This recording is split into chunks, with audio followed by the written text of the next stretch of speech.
Continuamos con nuestro estudio bíblico correspondiente al día domingo. Estamos haciendo, aquí se los pongo en la pantalla, estamos en la creación y el diluvio. Este es el incremento número 72, estamos en julio 26 y estamos abordando pues este tema que tiene que ver en estos momentos en nuestro estudio con dónde se encuentran las emociones, si se encuentran en el alma o se encuentran en el cuerpo.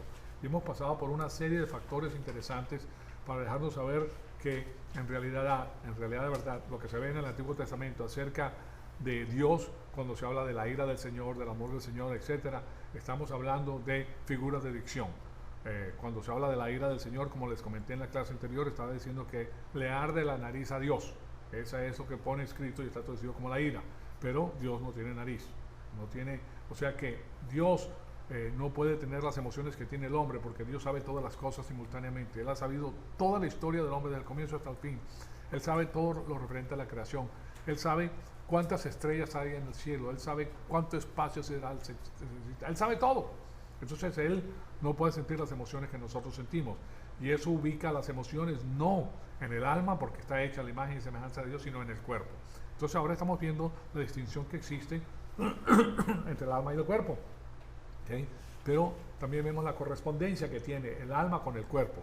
Y eso es algo muy interesante, porque cuando se habla acerca de la imagen de Dios, estamos hablando de que el alma reside en el cuerpo humano y es la mejor réplica que puede sacar Dios a semejanza de su persona en una forma finita. Entonces, todo eso es lo que estamos estudiando en estos momentos.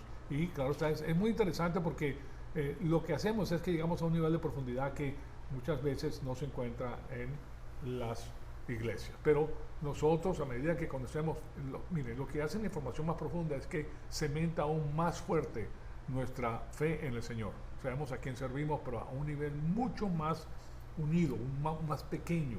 Cuando tú ves al ser humano, tú ves que el ser humano, tú ves la forma del ser humano, pero cuando comienzas a entrar a ver cómo está compuesto el ser humano y entras al nivel del ADN, por ejemplo, y más adelante, más adentro, y los componentes dentro de la célula misma, etcétera, te das cuenta que es una maravilla. Lo que Dios ha hecho es algo espectacular. Y ese es el Dios que nosotros servimos. Entonces sirve para que nosotros tengamos una fe muchísimo más fuerte y que no demos el pie hacia atrás para nada, por ningún motivo. Entonces, simplemente aquí terminamos con el hecho de que, ¿cuál es la causa final de la historia? Cuando hablamos de la causa final de la historia, estamos hablando de que alguien está haciendo que las cosas lleguen a ser lo que son.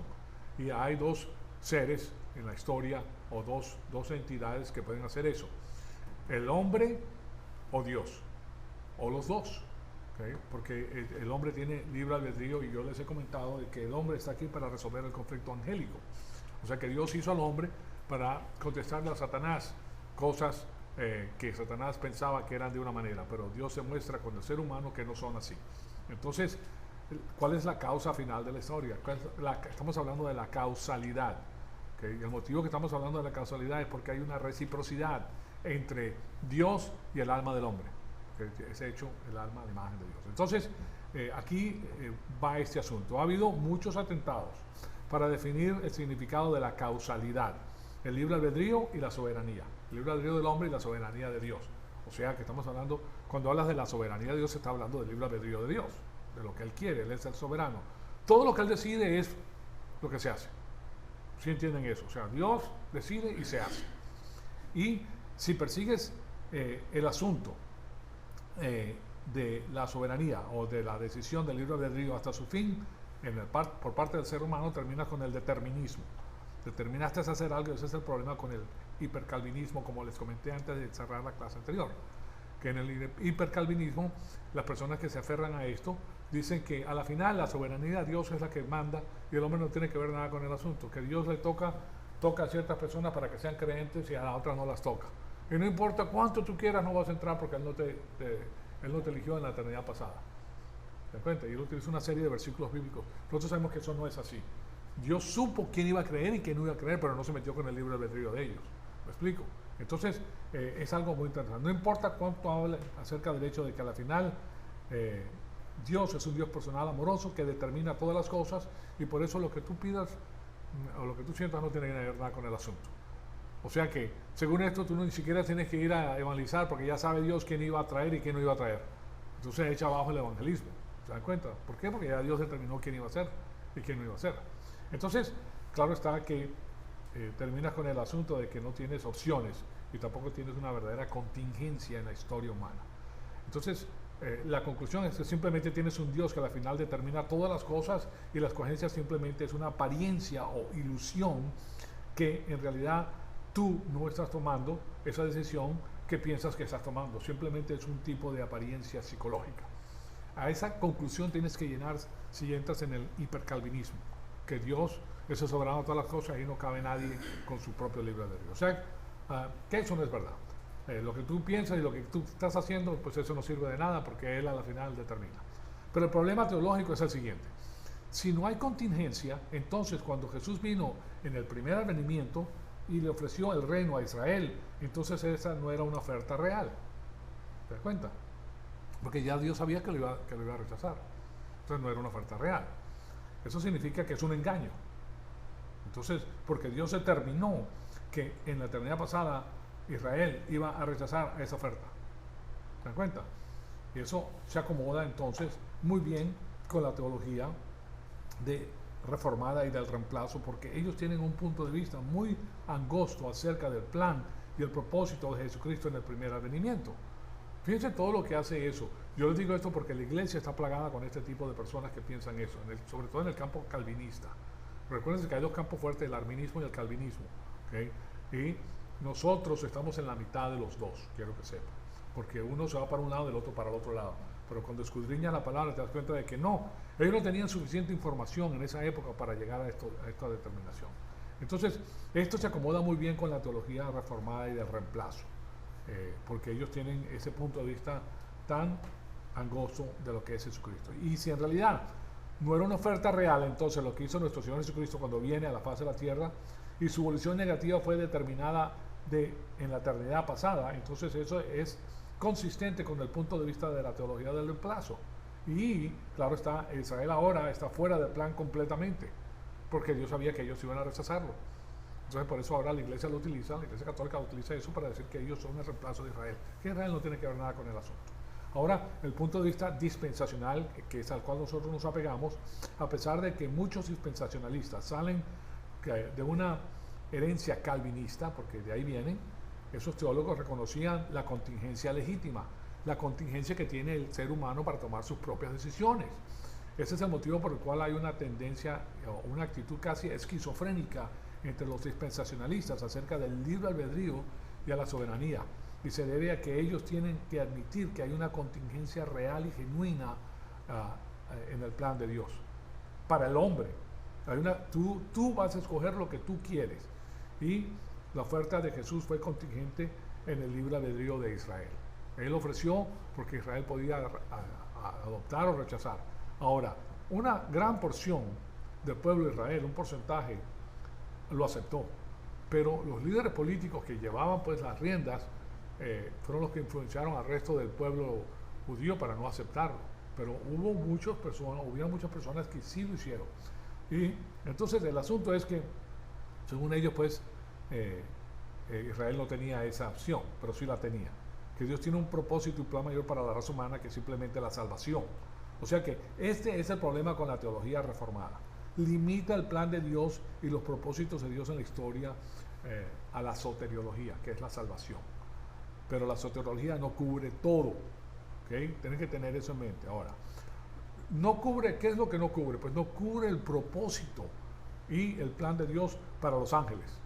No cubre el número de otros temas pues que toman lugar en toda la historia creativa de Dios. Y en el dispensacionalismo, el propósito final para la historia es la gloria de Dios. ¿Para qué está hecho el hombre a la final? Para la gloria de Dios. A la final no es la salvación de la raza humana. ¿Oyeron eso? Porque él sabe que no toda la raza humana va a ser salva. Porque ellos tienen libre albedrío y van a optar por no serlo. Es más, la mayor parte de la raza humana va a morir sin Dios. ¿Okay? O sea, no es el propósito de la salvación de toda la raza humana. El propósito divino por la creación del hombre es la glorificación de Dios. Y la glorificación de Dios se viene a través de la glorificación de Cristo. Y la gloria es el reflejo de. ¿Okay? El alma está hecho como reflejo de Dios y ahora el hombre tiene que dar el reflejo de Dios en sus acciones con la palabra de Dios en su corazón. Entonces, es algo muy importante, que la historia tiene un propósito doxológico. Doxa es gloria. El propósito doxológico es la gloria de Dios. Para eso estamos nosotros. Entonces, fíjense con eso que les estoy diciendo, porque primero que todo nosotros tenemos hay millones de creyentes, ¿okay? Pero hay un porcentaje muy pequeñito, hoy todavía menos. Yo creo personalmente, fíjense lo que les voy a decir, yo creo que personalmente, punto 00, aquí hay un 0, punto 000, en este momento está al 4%. Es casi como el virus, por el otro lado. Increíble, pero es casi como el virus, porque ese es el porcentaje del virus que de las personas que se mueren. Pero este es el porcentaje de los cristianos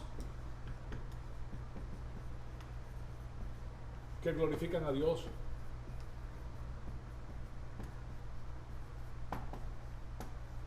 ¿Ok? Porque conocen a Dios. Mientras más palabra de Dios tienes en tu corazón, más lo reflejas. ¿Sí o no? Más lo conoces, más lo reflejas. Si no lo tienes, ¿cómo lo vas a reflejar? Tú no puedes reflejar lo que no tienes. Ya Dios te dio todo lo necesario para que tuvieras la correspondencia con Dios. Pero de tu libre albedrío, que es precisamente el tema que estamos tratando, tú puedes decidir conocerlo. Creer en el Señor Jesucristo es solamente un acto de fe. Crecer, eso es todos los días. Tú tienes que determinar que yo voy a seguir a mi Señor, punto. Entonces, ese es el porcentaje de los cristianos hoy en día que verdaderamente están glorificando a Dios. Está triste el asunto, porque ustedes creen que está pasando lo que está pasando en los Estados Unidos y en el mundo entero. La cristiandad se ha retirado, la gente no quiere escucharla. Los ataques del sistema cósmico están en contra de la cristiandad. 100% en contra de la cristiandad.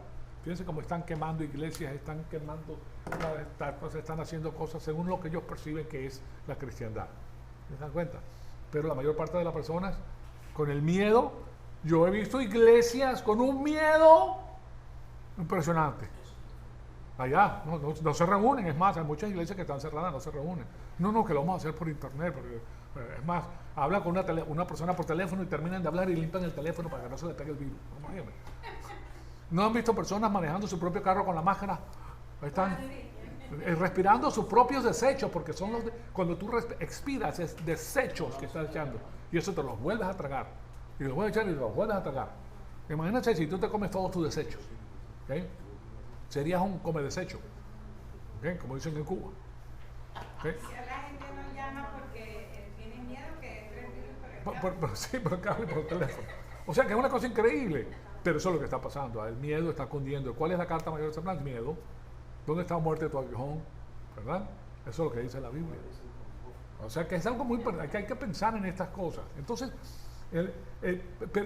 ¿quiénes son las verdaderas personas entonces que verdaderamente glorifican a Dios o reflejan a Dios? Los que lo conocen, los que no se echan para atrás por nada, los que verdaderamente creen que Él es. Entonces, cuando tú haces eso, tus prioridades las ordenas de acuerdo a tu meta. Tu meta es ¿qué? Glorificar a Dios. No es decir gloria a Dios, porque la mayoría de las personas que dicen gloria a Dios no conocen a Dios. ¿Okay? Solamente es un dicho.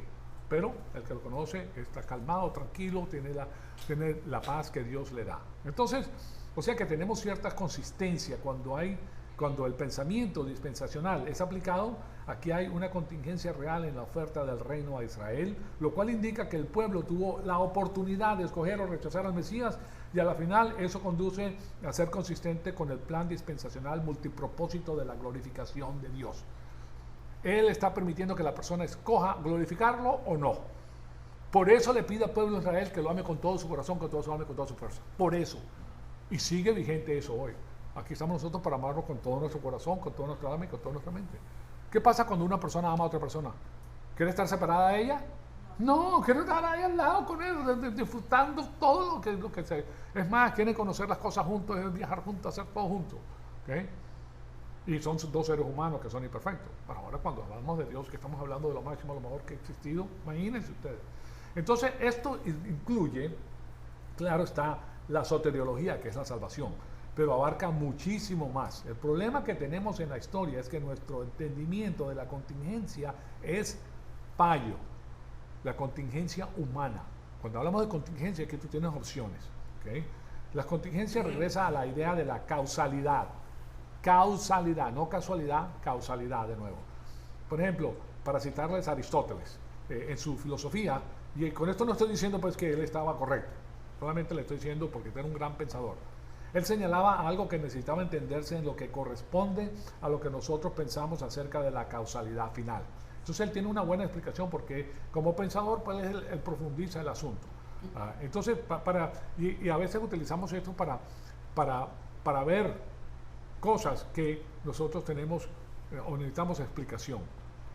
¿Okay? Como lo que les enseñé ayer acerca de lo que es la posesión demoníaca y cómo este señor Carl Jung, que es uno de los padres de la psiquiatría y de la psicología en Norteamérica junto con Freud, se dedicaba a la necromancia, se dedicaba al espiritualismo, se dedicaba a hablar con demonios caídos y de ahí saca su libro de psiquiatría para que las personas estén en eso. Yo les di toda la información, o sea que, y eso además lo pueden ir a internet y pueden ver a este señor que es el que proponía todas esas cosas. Entonces, aquí el asunto es que Dios es el que hace todas las cosas.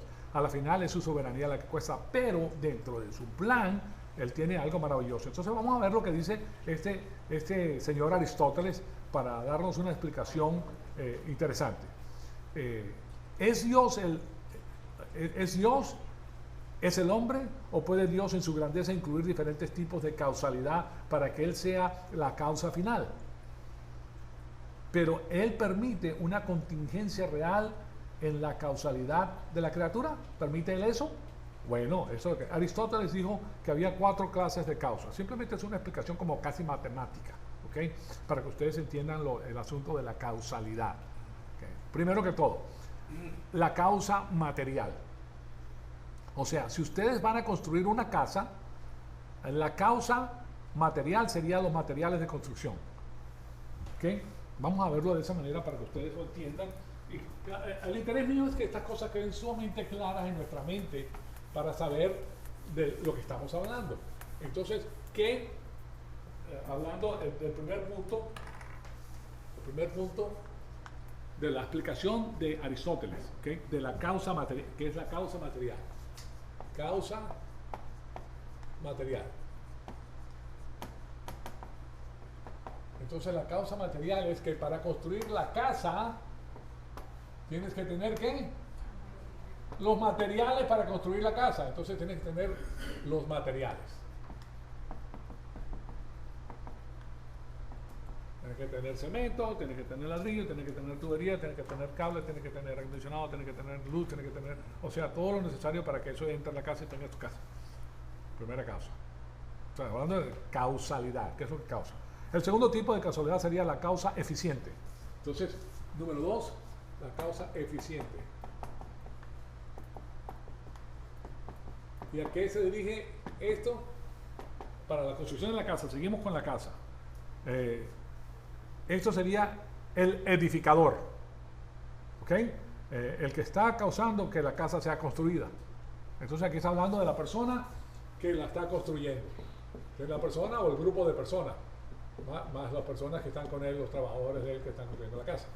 ¿Okay? Esta es la causa eficiente, ¿okay? Que causa que esa casa se construya. La tercera causa sería la causa formal. La causa formal eso es lo que hace Aristóteles para sacar las conclusiones a las cuales llega. Y la causa formal es el cianotipo o plano. Si tú vas a construir una casa tienes que tener un plano. ¿Dónde vas a meter dónde vas a poner los cables? ¿Cómo la vas a dividir? ¿Dónde vas a poner el baño? ¿Dónde vas a poner la cocina? Tienes que tener un plano. ¿Okay? Esa es la causa formal. Y finalmente tenemos la causa final. La causa final. Y estamos hablando aquí de la causa final, la causalidad final. La causalidad final, entonces, es el propósito, la finalidad o el propósito? O propósito. ¿Cuál es el propósito? ¿Ah? Construir la casa. Ese es el propósito. Esa es la causa final. Y eso sería el propósito por el cual la casa está siendo construida. O su fin. Y eso es lo que nosotros necesitamos pensar, que hay diferentes tipos de causalidad. ¿Okay? Entonces, les digo esto porque la causalidad, hay causalidad divina y causalidad humana. Y Dios, que es soberano, dentro de su plan global permite la causalidad humana. No la deniega. Él puede, en su soberanía, él puede porque él es soberano. Pero él es tan grande que él permite que los seres humanos propongan, para tú hacer algo, todos tus movimientos que tomas, atrás de esos movimientos que tienes, una decisión. ¿Sabes por qué estás aquí? Porque tú decidiste venir aquí. Aquí nadie te agarró el brazo y te lo torció y no, tienes que venir y si no vienes, no. Tú mismo dices, no, yo amo a Dios, yo lo quiero conocer, mi interés es conocer a Dios, ¿verdad? Y tú viniste. Ahora, Dios no te pide que hagas algo sin primero que todo proveerte todo lo necesario para que lo lleves a cabo. ¿Qué proveyó Dios? Bueno, primero te permite respirar, mascarita y todo, te permite respirar, te permite tener un carro, te permite la gasolina, te permite tener la ropa que te pones, la salud para poder manejar, la distancia, que todo te lo dio, el lugar donde te vas a reunir, todo. O sea que no te pide que hagas algo sin primero proveerte todo lo necesario para que lo cumples. Porque a la final esto tiene que ver con ¿qué? Con tu voluntad, con tu volición. Tú no decís, no puedo porque no tenía esto y esto. No. Dios proveyó todo. O sea que en el tribunal de Cristo, cero excusas. No hay excusas. Yo quiero ver a la gente enfrente del tribunal del Señor Jesucristo, después que mueran, y no, que fíjate que tenía que hacer esto y que tal. ¿Cómo pretendes que yo fuera ese día si estaba jugando el Real Madrid contra el equipo de Colombia? O sea, eso es el mundial. Sí, o sea, me explico. O sea que estaba el asunto candente y yo por eso escogí quedarme aquí. Bueno, entonces enfrente de él tú no vas a poder eso, pues es como si estuvieras desnudo enfrente del Señor, diciéndole las cosas que él ya sabe acerca de ti. Es tu libre albedrío el que determina, es tu fidelidad. Que eres fiel porque amas al Señor, porque lo has visto y a ti te interesa conocerlo. Y sabes que no estás en una religión, tú estás en una relación con tu Señor amado. Entonces, o sea que necesitamos hacer una distinción entre la causalidad a nivel del Creador y la causalidad a nivel de la criatura. Y lo que sucede es que cuando nosotros tratamos de pensar acerca de quién a la final causa lo que está en el universo y que Jesús controla la historia completa, bueno, eso significa que Él tiene que causar que las otras cosas lleguen a suceder. ¿Y cómo es que Él puede causar que las cosas sucedan sin forzar o manipular de alguna manera al hombre para que haga lo que Él quiere que se haga? Es interesante, ¿verdad? Pero no estamos hablando de una sola persona. No estamos hablando de 1 millón de personas. No estamos hablando de 1000. Estamos hablando de 6.500 millones de personas que viven hoy. Pero, por ejemplo, en los días, cuando vino el diluvio, casi habían 2.5 billones de personas. 2.500 millones de personas que murieron. Interesante. O sea que todas esas personas que han pasado y han vivido, estamos hablando de billones y billones de personas. Ahora todo el mundo tiene que tomar su propia determinación. Entonces estamos pensando en términos de causalidad a nivel de la criatura. Y después tratamos de imponer ese nivel a Dios. Eso es lo que pasa con el hombre, que el hombre sale del punto de vista humano y trata de plasmárselo a Dios. No es al revés. Eso es lo que pasa con el paganismo, que en el paganismo comienza con el hombre. El paganismo sale de la tierra, es terrenal, natural y, como dice la palabra, diabólico.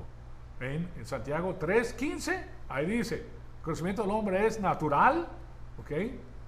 Ya saben lo que es natural, psíquico, ¿ok? Es terrenal de aquí y es diabólico, proviene de la fuente de Satanás. O sea, el Satanás influye a la raza humana. Entonces, y ya muchos de los pensadores a los cuales se les aparecen estos demonios o que tienen estos seans o que tienen utilizan estos vídeos para tener esa comunicación, bueno, esas personas ya han escrito y sobre esos escritos ahora se va agregando más información hasta que lleguen a lo que ellos pretenden llegar. Como están viendo ahorita, eso está muy cerca, estamos muy a la final ya de todas las cosas, pero nosotros salimos vencedores. Y ustedes creen permíteme hacerle esta pregunta. Que si para Dios todos sus hijos son importantes, pero si ustedes, ¿qué creen ustedes cómo tiene Dios a estas personas? ¿Ah? ¿Ustedes creen que estas personas son importantes dentro del plan de Dios? ¿De la glorificación máxima de Dios? ¿Ah? Ok, o sea, yo les estoy diciendo esto porque acaba de su mente. Ahora, el porcentaje de personas, miren, ¿cuántos países hay? 187 países. Digamos que hay 200 países. Okay, vamos a decir que hay 200, hay 187, eso va cambiando todos los años. Pero le voy a hacer este cálculo matemático para que ustedes se den cuenta de lo que les estoy diciendo. Okay. Si hay 200 países, hay ¿qué? 200 líderes que están gobernando esos países. ¿Correcto? Y ponle que tienen 200 ayudantes o vicepresidentes. Estamos echando números, estamos dando bastante. Y suponte que tengan cada uno, tiene los jefes que están bajo ellos, porque ellos están arriba y estas son las personas que están abajo. Ponle tú que aquí en los Estados Unidos son cuántos, 50 senadores, 100 senadores y 400 en el Congreso. Sí, ok, vamos a agregarle 500. 500. Okay. 500 por 200 son 100.000, ¿verdad? ¿Vamos correcto? 100.000. 100.000 más 200 son 100.400 líderes. 100.400 líderes. ¿Ok? ¿Están conmigo? ¿Quién tiene una calculadora? 1.400 líderes grandes. Estamos hablando de los líderes grandes. 140.000 líderes grandes, dividido por 6.5 mil millones de personas. ¿Qué puede dividir eso? 140.000, bueno, vamos a quitarle 3 ceros aquí, 4 ceros le quitamos aquí, 4 ceros. Le quitamos 4 ceros, divide 14 por 6.000, 6.500, ¿verdad? Sí, 6.500, 6 millones.5. No, aquí es que terminamos. Entonces son 3 por...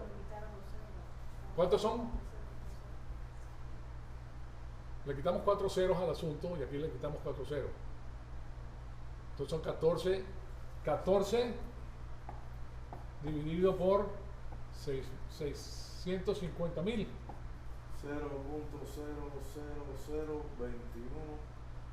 Ok, ¿cuánto? 0.0.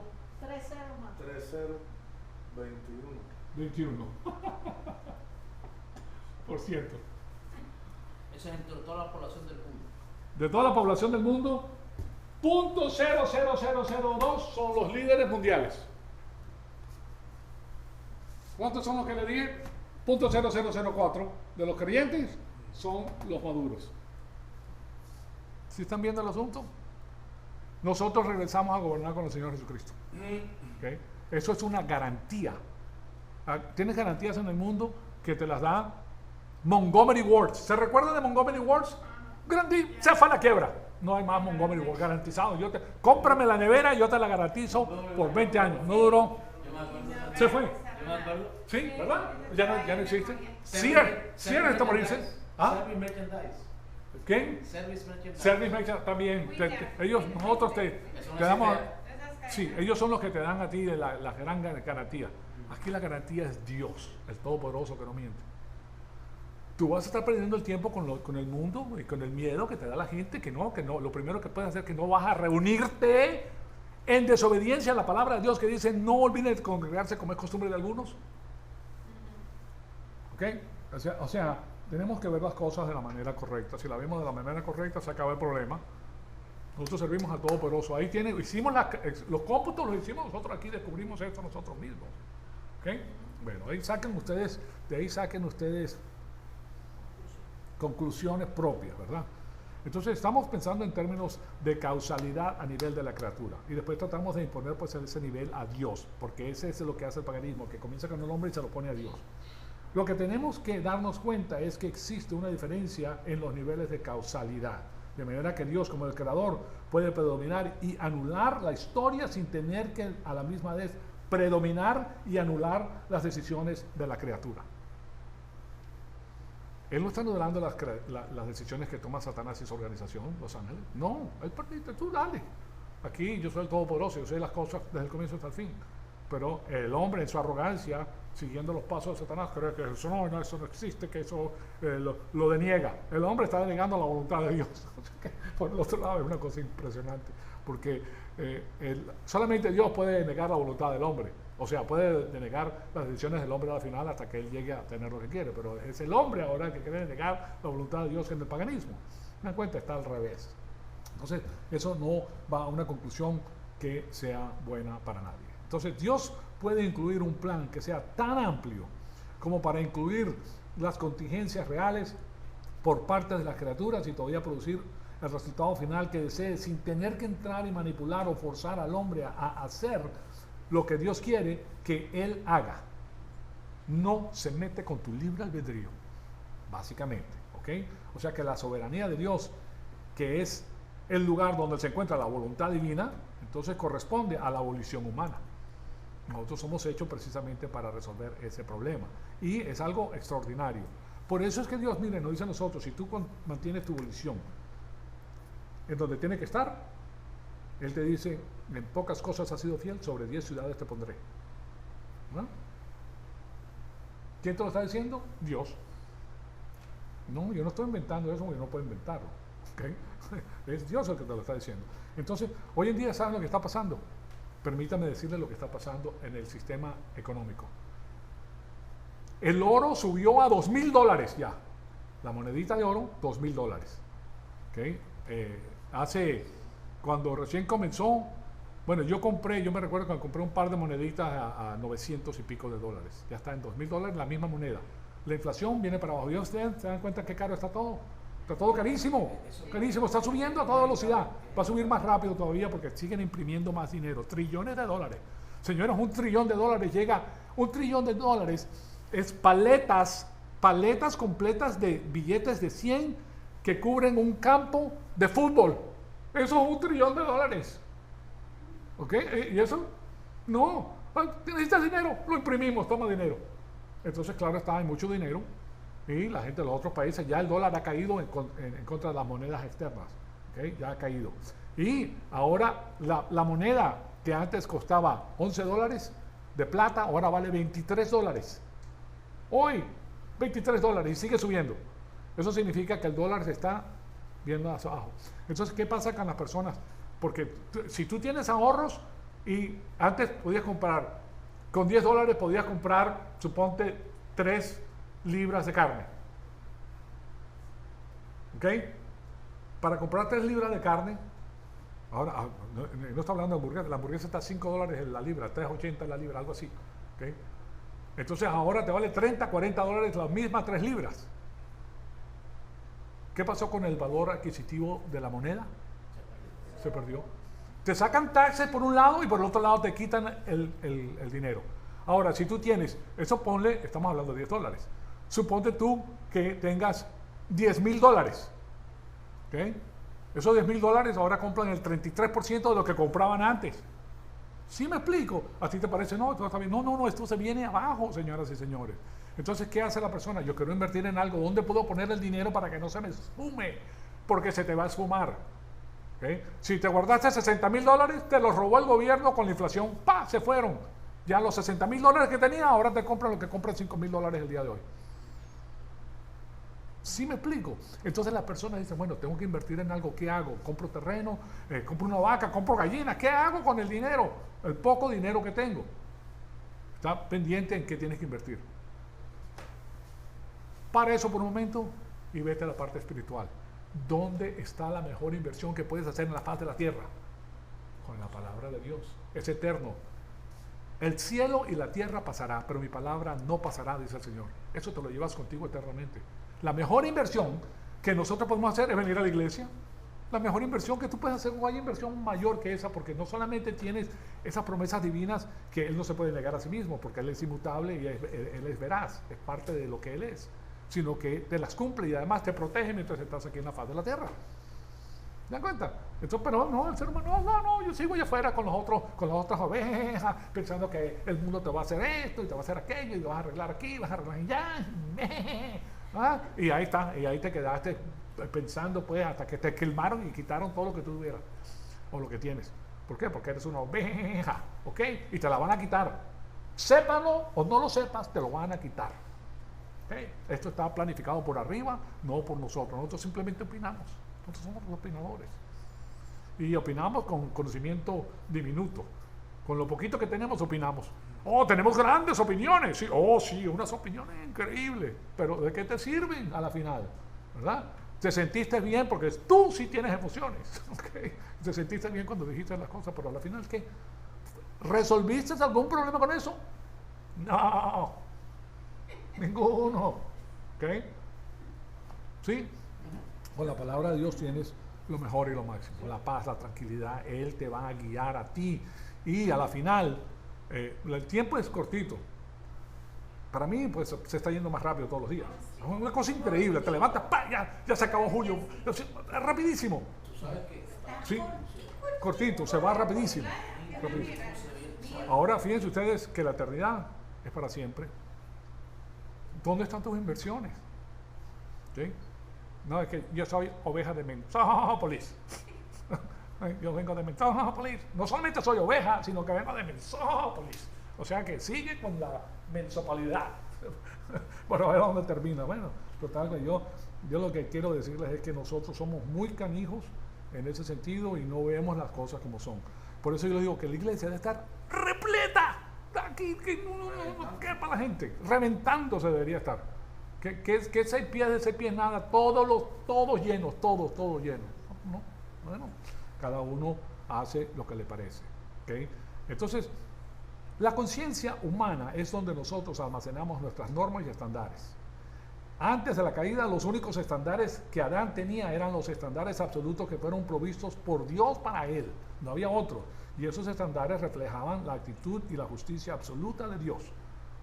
Dios lo hizo a su imagen y semejanza, le dio todo lo que él necesitaba en una forma finita en el ser humano. Entonces la conciencia es una de esas cosas interesantes que siempre aparecen en algún lugar sin tomar en cuenta qué tan rebelde alguien llegue a ser. Muy interesante. No importa, es una de las cosas interesantes. ¿Por qué? Porque siempre traicionan al hecho de que todas las personas, no importa que sean rebeldes o lo que sea, pues están hechos a la imagen de Dios. No importa qué tan rebeldes sean. Todas las personas son hechas a Dios. O sea que algo interesante ocurre. La conciencia se relaciona a los estandartes absolutos de Dios, aún después de la caída. La caída era todo perfecto, después de la caída la imagen se echó a perder, ¿okay? En lo que concierne al ser humano. O sea que la conciencia se relaciona a los estandartes absolutos de Dios y siempre los traiciona. Precisamente eso es el argumento de Pablo en Romanos capítulo 2, ¿verdad? Cuando enseña que la misma presencia de la conciencia demuestra que las personas van a rechazar a Dios sabiendo que Él existe, porque están preocupados con las cosas del mundo. Entonces, cuando nosotros vemos la idea de la omnisciencia de Dios, nosotros unimos su omnisciencia a su amor, y la omnisciencia es el conocimiento y el amor está relacionado con el conocimiento. No puede haber amor sin conocimiento. ¿Okay? Es algo muy interesante. Nosotros sabemos que el amor no es una emoción. Eso lo hemos estudiado muchísimo. El amor no es una emoción, es una determinación. ¿Okay? Tú determinas y te lo vas a echar ganas. Pase lo que pase, ya vemos la palabra amor en el hebreo es Gesed. Gesed es un contrato, el mismo contrato que Dios hizo con el pueblo de Israel. Israel ha sido terrible, ¿ok? Se ha ido en contra de Dios a la derecha y a la izquierda, pero Dios en su Gesed, en su amor, con sus normas y los principios, sigue manteniendo a Israel. ¿Ok? Así de simple. Y ese es el amor. Es el amor del contrato de un matrimonio también. No es que hoy me caíste bien y ya mañana no me caíste bien. No, ya no me gustaste como... No, ahí hay un contrato, el contrato Gesed. Eso lo deben saber las personas antes de casarse. Pero muchas personas no lo sabían. O muchas personas no conocían la palabra de Dios. Pero cuando tú conoces ese contrato, ¿qué vas a hacer? Bueno, ante los ojos de Dios, tú vas a hacer todo lo posible por no estar viendo la parte mala de la otra persona. Ahora necesitas dos personas que estén con las cosas de Dios, como comprenderás. Si tú te casas con una persona que no conoce a Dios y no lo quiere conocer, y tú sí conoces a Dios y lo quieres conocer, tienes tremendo problema. Te metiste en yugo desigual, ¿okay? Como dice la palabra de Dios. Pero el contrato implica y significa que tú no vas a ver lo malo, vas a construir sobre lo bueno, y poco a poco, al transcurso de los años, te das cuenta que la cosa funcionó de acuerdo al plan de Dios para tu vida. ¿Okay?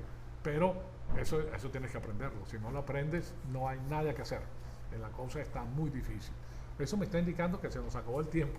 Entonces, vamos a comenzar la próxima semana, vamos a seguir con el tema, ¿okay? Porque es un tema sumamente interesante. Lo que tenemos nosotros en la palabra es un gran aliciente para continuar la marcha espiritual. No nos echamos para atrás ni para tomar impulso, ¿okay? Firmes, primero siempre Dios. ¿Okay? Ahí culminamos entonces. Amadísimo Padre, te damos las gracias por el privilegio extraordinario que nos has dado de escuchar tu poderosa palabra. Te pedimos que el Espíritu Santo nos siga retando, Señor amado, para ver estas cosas que son tan pero tan importantes para nuestra vida, y para dejarnos saber que nuestras prioridades tienen que tenerte a ti siempre en el primer lugar. Y una vez que hagamos eso, todo lo demás viene en el lugar que tú has diseñado en la eternidad pasada para nuestro bienestar. Te damos las gracias por todo este plan maravilloso, y te pedimos que el Espíritu Santo nos rete con todas las cosas que estudiamos, y que todo sea para la gloria y la honra de tu Hijo amado, nuestro Señor Jesucristo. En su nombre te lo pedimos. Amén.